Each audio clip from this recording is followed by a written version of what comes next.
Hello everyone, welcome back to DC's Card Corner.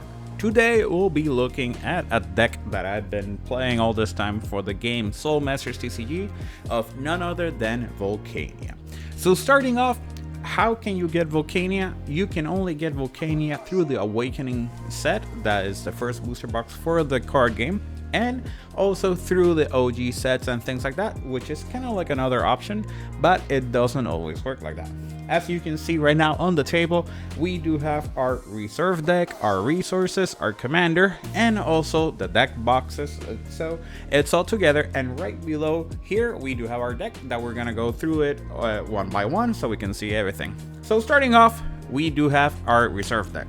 Our reserve deck starts off with two little battlefields. The battlefields that we're playing right now would be Phoenix Keep and Homosubi Castle. In terms of the game, there are great add-ons for your 12 army units and 5th army, sorry. 12 army. I mixed them up. So with the 12 armies, and you can only have one on the field. Most of the time, we'll be playing first the Homosubi Castle because we'll giving the Trample to all the units. Trample is in our game, in the Soul Masters game, is a little bit different compared to other card games because what it does is that when you kill a unit, it will provide one damage to the enemy commander, which can be shielded and can be blocked with armor and things like that. But it's a little bit of a extra burn style because you're going to be controlling the board of your commander, of your opponent. But it's also really fun because it doesn't interrupt it. And since it doesn't interrupt it, you can play on the field, put it sideways, rest it, and draw 2 cards, discard 2 cards, and that way you can cycle through your deck quickly over the course of the game. Now, the other one, which is Phoenix Keep, it is a card that has been mostly played against me in terms of a mirror match, and it provides the units that you control, the 12 army units you control, with burn.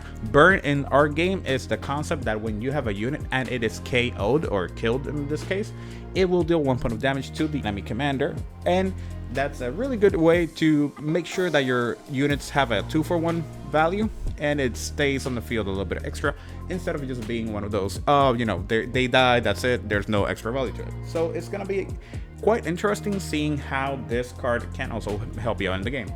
This card is a little bit weird or different compared to the Homosubi Castle because it is a card that is gonna stock up all the resources under it, and then it will allow you to summon a card for free, discarding all the resources under it.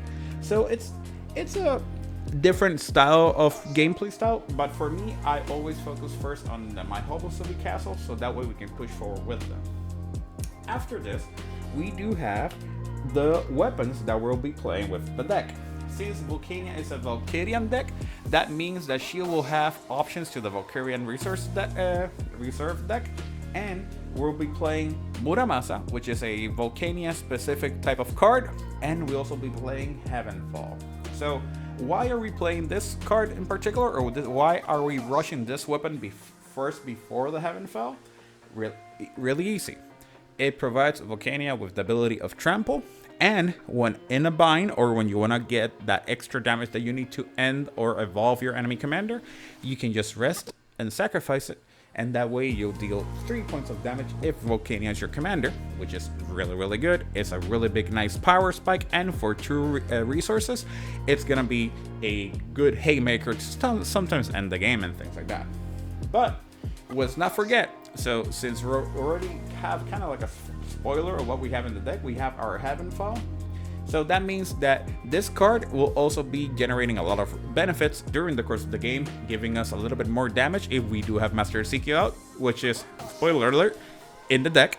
So we're going to be running Master Ezekiel 2, so that means we'll get the benefit of adding 2 damage instead of 1. And let's not forget that when you rest and sacrifice this card, the final ability in the bottom, it allows you to provide extra damage like a traditional trample, like from other card games such as Magic the Gathering, to the enemy commander to a maximum of 4. So that means that, hey, you're gonna get blocked by the enemy defender that only has 1 health. Not anymore. You rest, sacrifice, and you're gonna deal so much damage to it that it's just gonna be enough to maybe be a direct hit to the enemy opponent. So it's one of those things that's really fun and very versatile. In terms of the cost, a 2 cost that has 3, while 1 cost that over the course of the game can give a little bit more benefits. It's gonna be depending on you, how you play out. So if you have a Master Ezekiel early on in the game, you may get this card first, then you play Master Ezekiel, and then you're gonna be buffing up by 2. So it's one of those cards that it's a little bit dependent on your units, but it's a big unit, so it's really hard to get it out of the game. Now, for the armors in our reserve deck, we'll be playing the Soul Guard armor and the Brimstone armor. So why are the 2 armors from the Awakening set here? Well, for me, Soul Guard armor is the best armor right now in the game because in your final evolution, it provides you with the rest and sacrifice ability to prevent damage equal to the commander's shield value. So most of the time, the shield value of the commander will be 3 at the end, and you want to prevent 3 damage for 1 single resource. This is the card that you want to go. On the other hand, you do have Brimstone armor, which is really, really good when you have a horde of enemies going to attack you in its rest and sacrifice, and you give +1 armor to your commander. So why is the +1 armor better over the course of the long term? Because armor is a damage reduction, it's not a damage prevention. So it bypasses some effects that say this cannot be prevented. And since it's still the end of the turn, as written right at the bottom of the card, that allows you to be able to prevent more than 1 point of damage over the course of the game, besides the traditional just rest and prevent 1 damage. So there's a lot more thinking into the thought process here for those type of cards. But again, this is my personal opinion and how I play them, how I put them into the game. And it all depends clearly on the matchup, how things are going, how many resources you have, because we are now going to like the big part of the game that sometimes we forget about the commanders, which are the feat. So each commander currently at the time of the recording only have 3 feats that they can play during the course of the game, but only 2 can be placed in your deck. For me, my options that I selected were a little bit of a no-brainer and a defensive type of option, which are Firestorm and Immortal Flames. So what's gonna happen here with Firestorm? Firestorm is the traditional card that we all love and hate at the same time, which is we cut out the resources of our opponents. They cannot use energy over the course of the game because they're locked out for 1 turn. So even though it's 1 turn, you get a small breathing room to be able to plan ahead another turn, be able to play out another card. If they have mercenaries and things like that they require upkeep costs to pay energy, you gotta shut it down. And it also locks them out from actually getting more resources, so using transfer and things like that. So all in all, this is a great card, or one of the better cards that Vulcania has. The other one that we're playing is Immortal Flames.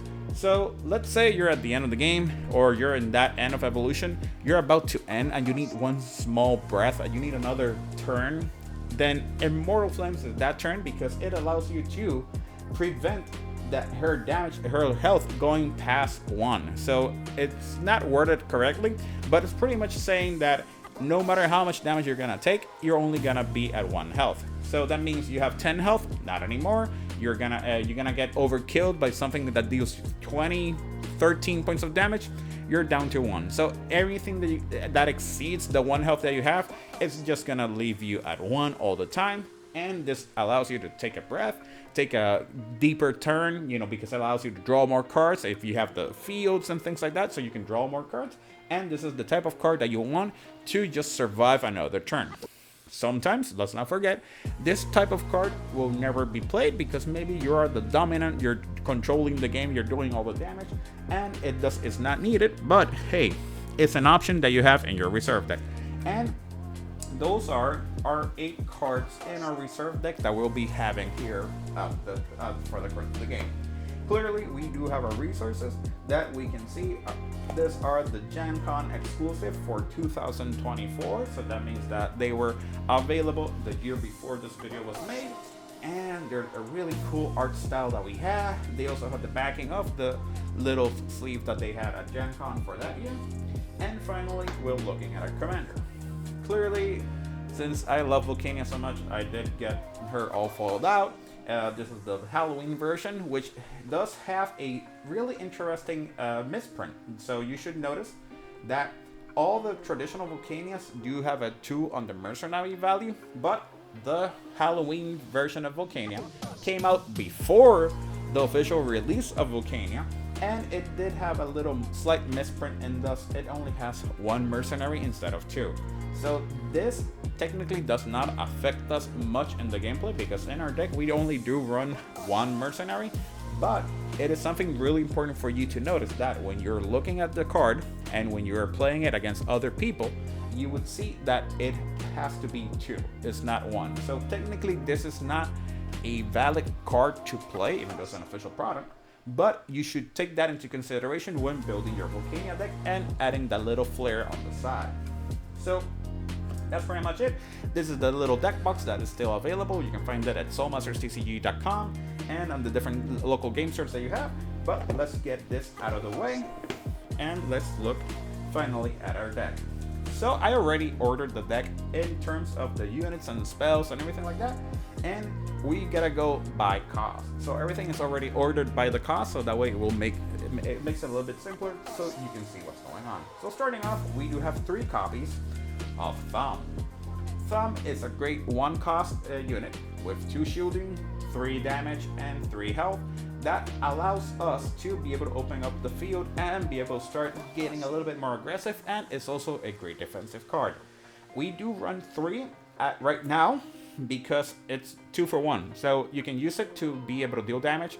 It can be easily targetable by the little 12 army options that we do have about returning a unit cost 2 or less to the field.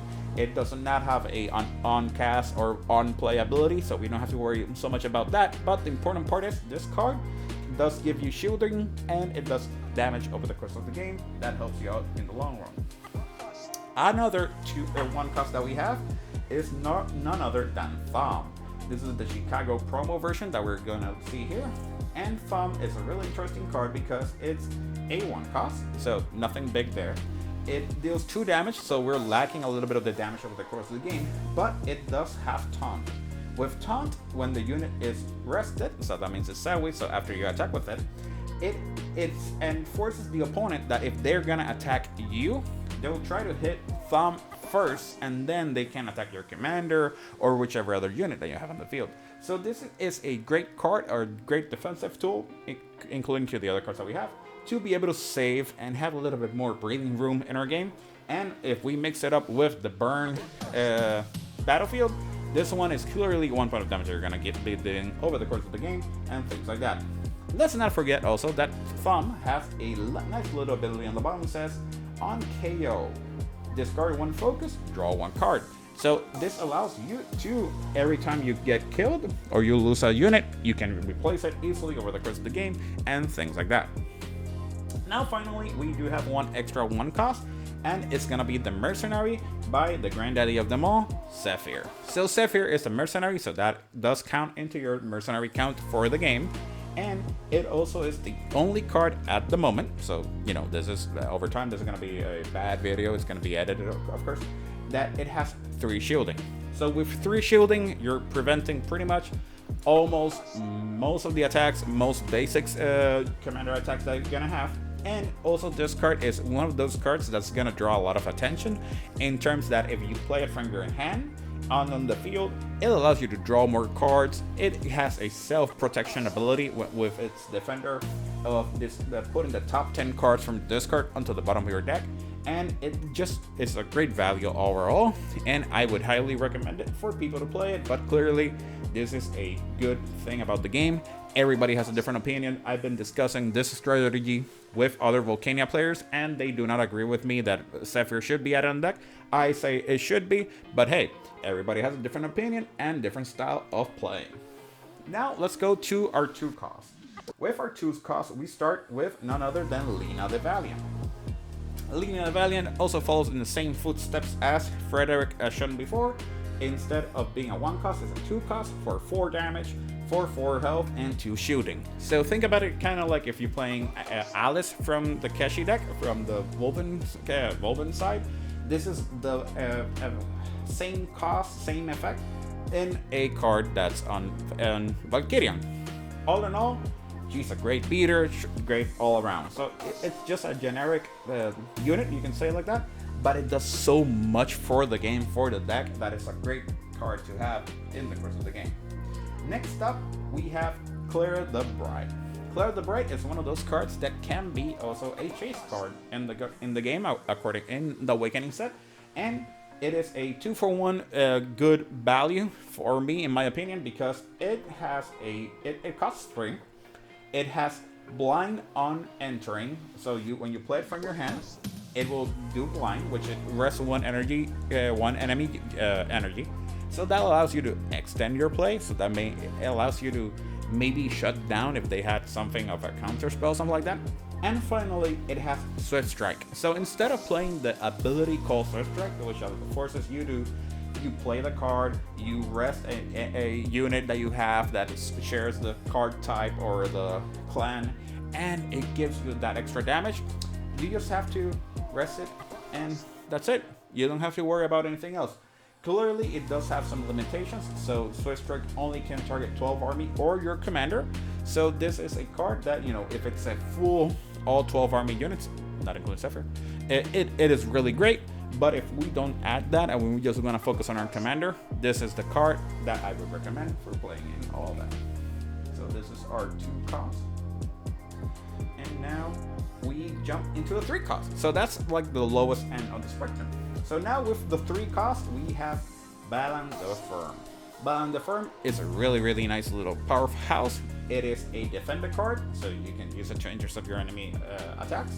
And it has Firm, just like our Thumb, in which when it is KO'd, you can discard a card and draw a card. It discard a resource and you draw a card. So why do we play 3? Because we can't forget, our game, Soul Masters, is a really aggressive game, but you also have to be able to defend yourself. And in the terms of Vulcania, we want to be just in the middle. We want to take some damage, but we don't want to take a lot of damage. So we have to defend once in a while. We have to discard once in a while. So we got to make sure that we have a lot of options, so that way we can extend our gameplay plan and be able to do some damage back to the person. So let's keep going. Now we have, for me, the MVP of this deck, which is Talia Lightfall. Talia Lightfall is the one that I got kind of confused with Claire, so it happens. So let's go at Talia Lightfall. It's a 3 cost that on play has Cleanse. Cleanse will destroy or remove a target spell or ability on the field. So cards that have the keyword Hex that are not from the reserve will be eliminated by that. So you're paying 3 to eliminate one of those. But that's not all. When you attack with Claire, you can choose a target unit that opponent has and give it shock. So when a unit is shocked, they do not get ready during the opponent's turn. So let's say I attack and we had this Lena is here, then it's shocked, so it's the turn. They'll untap everything except that Lena, because it is shocked. They cannot do it. So it's one of those things that you want to control your opponent's gameplay style, and clearly you're gonna max the run amount because it's an epic, so you can only run 2. Finally, here's the really key part of this deck for me. It's her blessed hands. So when you can sacrifice her, and you can heal your commander for 1 point of damage. If it's Vulcania, you'll heal 2 damage instead. Why is this great? Because if she is rested and she's gonna get attacked, you can respawn if you haven't taken any damage and sacrifice her to heal yourself. That doesn't activate any on KO triggers. That doesn't activate anything from the KO side from the opponent. And it really, opens up a little bit more of that they're wasting their units and resources to try to attack somewhere else instead of attacking you. But if they don't attack you, they know they're gonna get shocked once again. So it's one of those that damn if you do, damn if you don't, that they have to really take care of it. Next up, we have our only 4 cost in the game in terms of the unit that we're gonna be playing in our deck, which is Filbert the Strong. Filbert the Strong is a really, really strong card because it has almost all the keywords on it, but also has none of the big keywords on it. So for a 4 cost, you're getting a 5 damage, 1 shooter, 4 healther. So that means this card is one of those that you're gonna waste a lot of cards from your hand if you want to protect it over the course of the game. And sadly, it does provide 0 shielding energy. So that means it is not a card that you want to discard normally. You want to discard this mostly by the effects of your battlefields. Now, it does have Trample. So when attacking, if you do KO the enemy unit, you'll deal 1 point of damage to the enemy commander. It has Repentance. So when it is KO'd, you return that unit back to the opponent's hand. So if you want to bait it out with a taunt, or if you manage to put taunt on this card will be a game breaker in a way. So thank God they haven't done that yet, I think. And finally, we do have Disrupt. So when it enters on play, you discard 1 enemy resources. So that way you avoid them from playing their own Overload or playing their own, Firestorm and things like that. So that's pretty much all our base from 1 to 4 in terms of the cost of our units right now. So we currently have 6, 7, 8, 9, 10, 11, 12, 13, 14, 15, 16, 17, 18, 19. So we have 19 cards right now. So we now are missing 6 cards.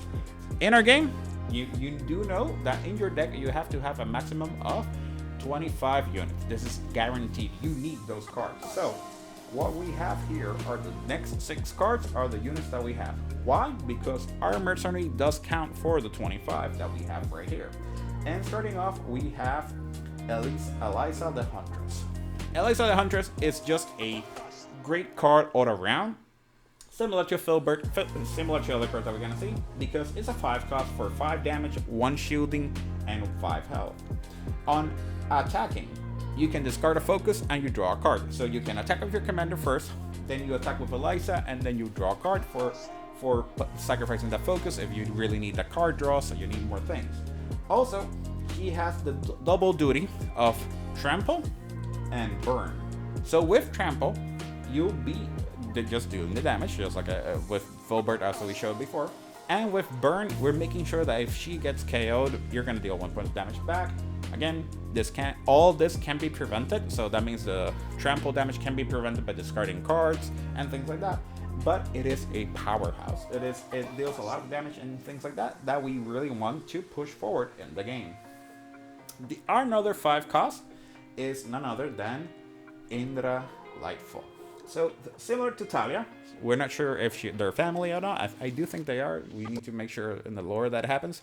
Indra Lightfall has our first look at the ability of when you summon this card from on play, so that means you play it from your hand, you discard 1 focus, and when you do, summon a 2 cost or less 12 army unit onto the field. So it allows you to fill up the deck, or the field, once again with units to overrun your opponent by summoning this card.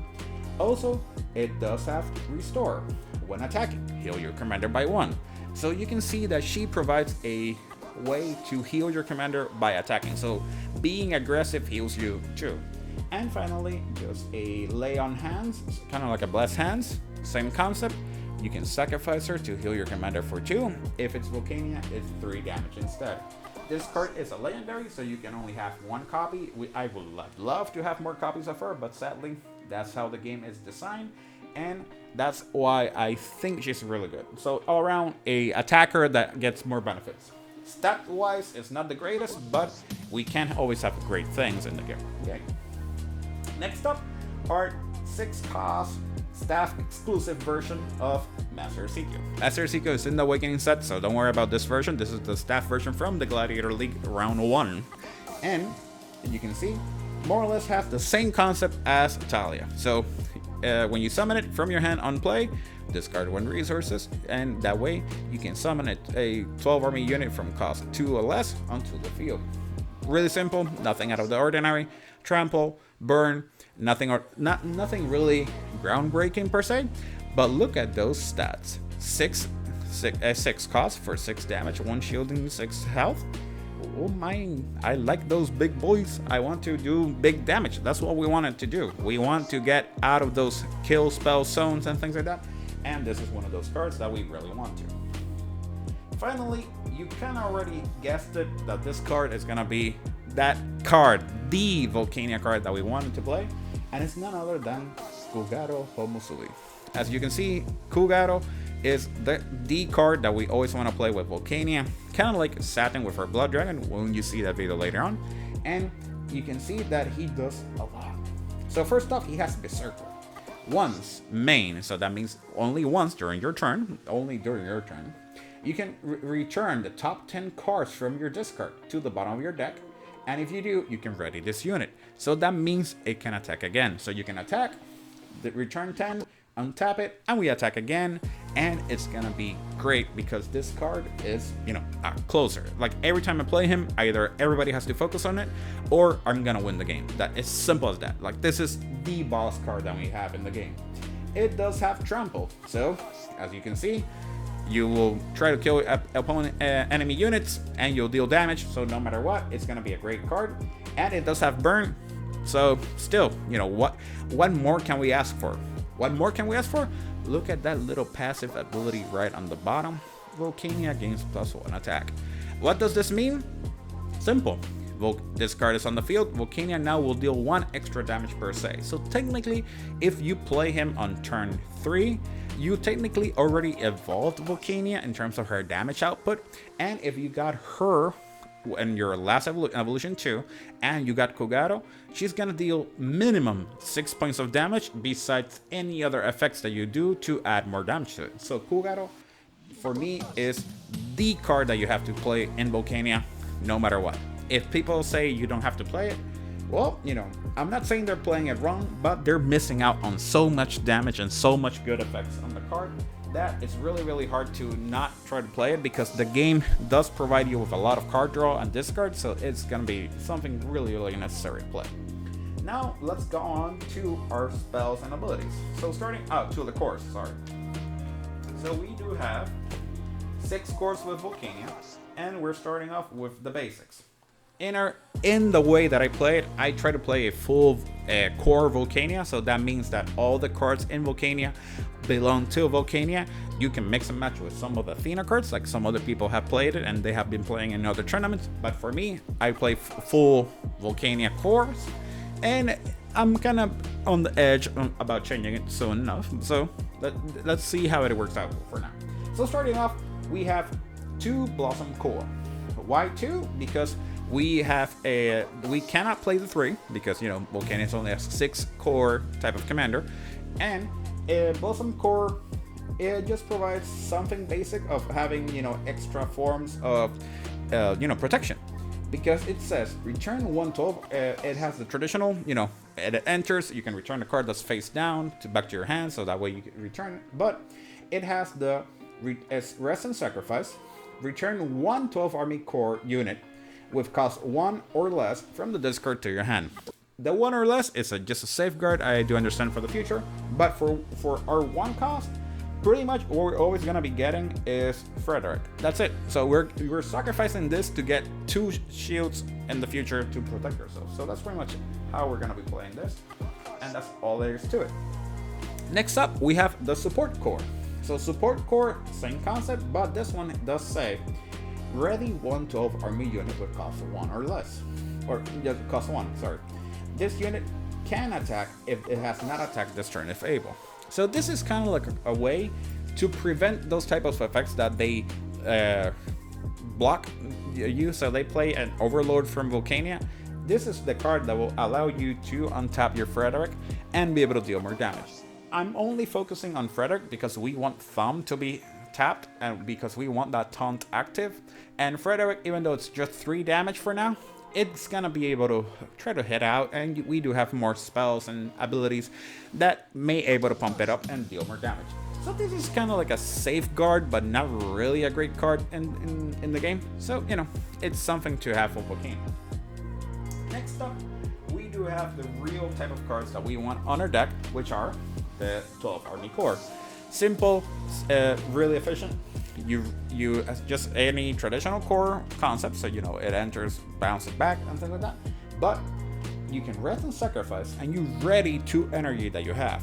So this allows you to extend your play if you need that extra mana or you need that extra energy to play more cards. This is the type of card that you want to play in the game. But also, let's not forget the real king card that we want in our cores, Vulcania's Core. Vulcania's Core is a key component to protect yourself, besides with all the cards that you have, that it has the following: rest and remove during the defender phase, prevent all damage dealt to Vulcania during this attack. So this is the card that you want to use during the defender phase, so that's the only bad part, to avoid being burst down and killed in a single attack. This is the card that's gonna save you most of the time.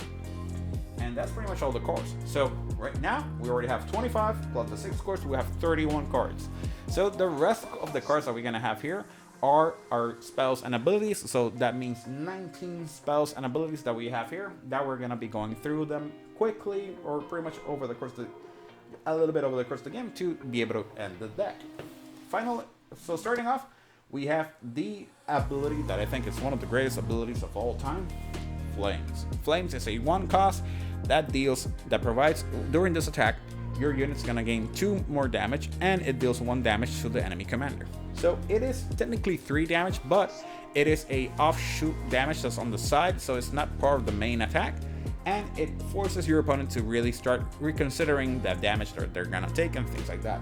It is also a nice card that you have 3 copies, and it provides 2 shielding. So that way, if either you're gonna do the damage and get your resources and do things like that, or you're gonna protect yourself. This is a really, really good card, and you should not sleep on this card. It allows you to actually save yourself in the game really easily and be able to pull forward through that. Also, let's not forget another good 1 cost, which is Flame Shield. Flame Shield is a Hex version of a protection card. It enters the battlefield, it stays on the battlefield until you want to sacrifice it, or it gets cleansed. Hopefully it doesn't get cleansed. And it does really simple things. It does, you sacrifice this, and you're gonna prevent 1 damage from any unit or commander, so it protects anything in your field, and then draw 1 card. So why are we playing this? Besides the card draw, so you're paying 1 to prevent 1 and draw 1 card, it is the same concept of any other good card that you can have 3 of them. I only run 2 because I am kind of spread out with other cards that do save me and allow for a better version of the game, but it is something that it is possible to see that it changes over the course of the game. So hopefully not everything is going to be that hard or difficult to be able to play it. So give me just a moment while I'll reorganize here. And here we go. Now, next off, we do have 2 copies of Protective Flame. Nice little ability. It comes for 1. It protects ourselves from 2 damage and deals 1 damage back. So think about it kind of like the Scorch that we just saw before, the Flame, that it deals 2 damage to the opposing commander. Then it deals 2 more damage, for the unit to deal damage. We're doing the same thing the other way around. We're going to prevent 2 damage, and we're going to deal 1 back to the enemy commander. So this is really good all around. It allows us to extend and save ourselves some damage for 1 energy. Oof, why not, you know? Next up, we do have 2 copies of Pacifying Light. So Pacifying Light is a really controversial card in terms of the gameplay style of who it should work with, how it works out, and it is dead on some decks and it functions really good on another deck. So let's start off with Pacifying Light. Pacifying Light is a 1 cost ability that it provides that you choose 1. Target unit with cost 4 or less with haste cannot attack the turn it is summoned, or target unit does 2 damage less in combat. So pretty much what we're doing with Pacifying Light is that we want to shut down those hasters. So people play a card with haste, we're gonna go and attack. It's like, no, hold up. You play the card with haste. Before you take any further action, before the game's stack resolve, you pay 1, you play this, and that unit cannot attack. So it's summoned, but it's summoned, pacified. It cannot attack. It can activate its skills if it has any, but it cannot attack. And that's the key part that we want with this type of card. This also affects cards that are summoned on the same turn, and then they are given haste from another effect. This card then can be activated to stop that type of thing. When in doubt, you can just pay the 1 and prevent 2 damage from a unit. So if you're getting attacked by your enemy commander, you gotta discard the card for 1 shielding, and that's pretty much it. So that's the only downside of Pacifying Light, and that's why we play 2 copies instead of the 3 copies. But that's how we're gonna be playing the game. Because instead of playing that 3rd Pacifying Light, I play the legendary card that Vulcania has, which is called Divine Shield. So Divine Shield is a legendary ability, costs 1. It has 1 shielding, so simple card, thing like that, and must be played before Defender. When you play this card, you discard 2 focus and you negate a enemy unit's attack. If not, you can just discard 3 focus instead and you negate a commander. So it is one of those cards that is multiple. It's a higher resource intensive card because it has to pay 1 energy and then the resources to be able to properly defend yourself from those type of cards. And I do love it because at the end game, sometimes you don't have anything else. You can just waste your resources to get that energy or those resources. You can waste your energy to get those resources that you're missing out.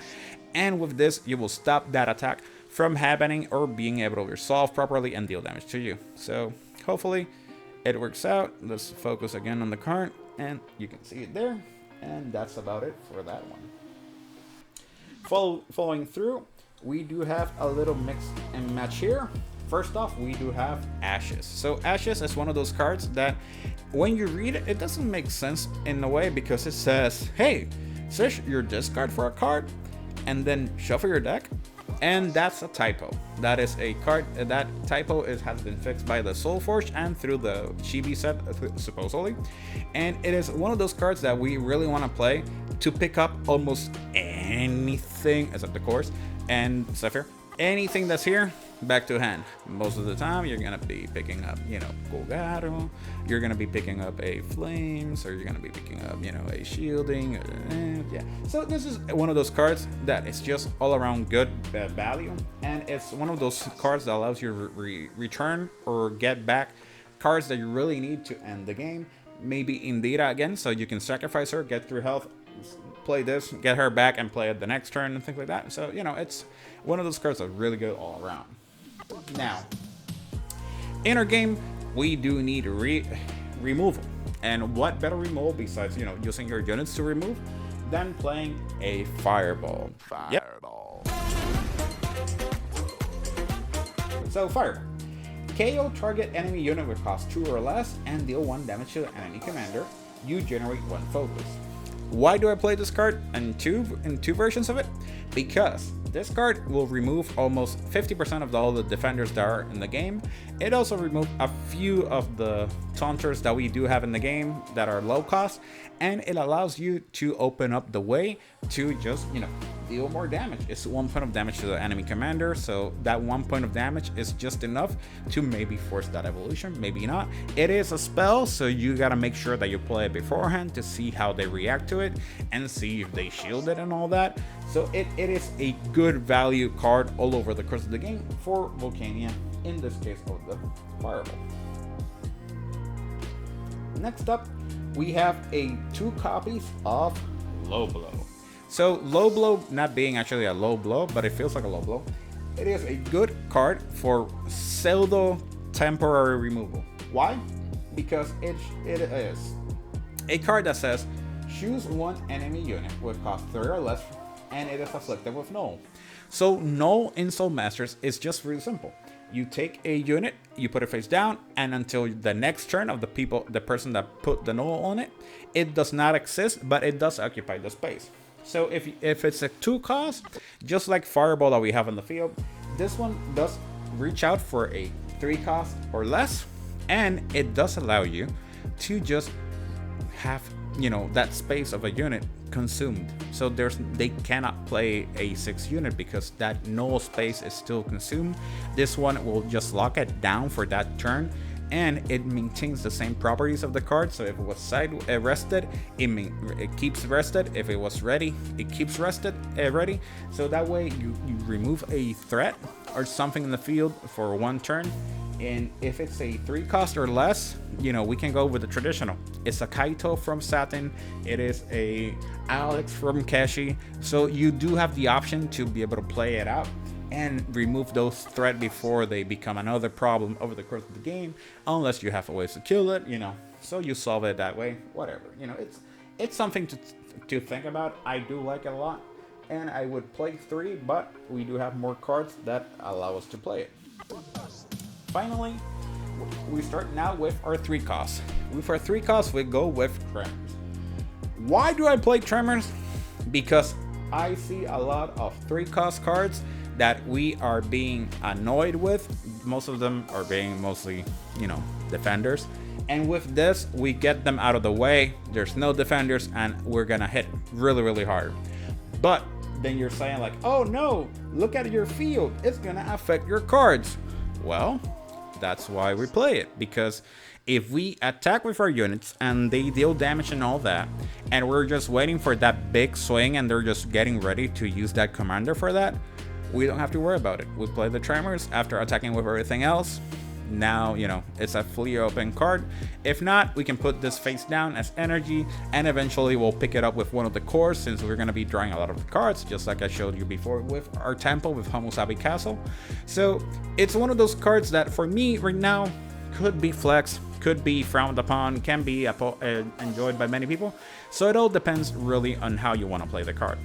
For me, I have always at least used it once, every time I play with my friends, every time I've been playing tournaments, and it always is a game changer because it forces me to actually evolve the enemy commander or end the game. So it all really depends on the matchup and things like that, like I did mention before. Next up, we have Decapitator. So Decapitator is our big unit problem solver. It is a 4 cost with the ability to discard focus to be able to kill those 5 cost or 6 cost units that are on the field. Why do we only have to play 1? Well, it's a legendary. Why do not we play, you know, like the Flame Burn and other cards that they deal with more cards in between for removal? Because we want to be efficient with all the cards that we have in terms of protecting ourselves and things like that. And this is a card that's a valid target for Ashes. So we can use Ashes to bring it back into our hand, be able to remove another 6 cost problem if we do have another 6 cost problem. And all around, it's just one of those cards that you technically are not forced to play, but you're gonna be forced to play eventually. Finally, our final card for our 50 card deck is none other than Lava Fields. Look at that signature by Frozen Mirage, the artist who did the art. So Lava Fields is our 6 cost board wipe for Vulcania. A must, in my opinion, because with this card, you're gonna remove 2 cores from both sides, from your opponents and from you. And depending on your opponent's side, it could be critical, so they really needed those energy, and you could say not anymore. Or it can open up a little bit more tactics in terms of like sacrificing their core, so they can't play cards. They're forced to save their commander core to be able to defend units and damage and things like that. And all around is a great card. Without that, without considering the board wipe and the eliminating cores, it's also good shielding, you know, for 2. So all around, this card for me is a must include and a great card to be able to play in the game. And that's pretty much it. So this is pretty much my Vulcania deck. This is pretty much how I try to play and build my deck. The main focus in the deck is getting the big cards. So we're talking about the 5 cost, the 6 cost, and maybe our 3 costs. So they're still susceptible to the board wipe. But once we do have this board state established, so like a Kugaro with a Exekiel with Indra, pretty much the game is over. There's nothing pretty much the enemy commander can do. They can try to outrace you in terms of damage, but you're gonna be dealing more damage over the course of the game than from that. Using the castle will be milling or discarding 2 cards per turn, plus playing more cards and doing a lot of things that will fill up for Kogaro to activate his ability. When in doubt, we also do have our Zephyr that's gonna be able to defend itself in terms from damage and things like that. So we do have a lot of options to recycle the deck and be able to get more out. So that's pretty much my deck tech. This is pretty much my build for the deck. You can find the whole description of how the deck should work or how to build it in the description below in terms of the video. And that's pretty much all for now. If you want more content like this, feel free to let me know which commander you want to see the deck that I have, or see your list, and I'll be able to judge it and be able to give you my opinion on it. I really like the game. I really do hope that the game keeps growing. And in terms of the general style, there's not much that I could say. Like, this is a personal opinion. I really like this style, but there's a lot more units that can go here. There's a lot of other Valkyrian units that are the facing style. So there's a facing Vulcania style that's really popular and really good. So there's a lot of ways to build the deck. So this is my pure concept of Vulcania, and hopefully it keeps working out as it should be. That's all for now. See you next time.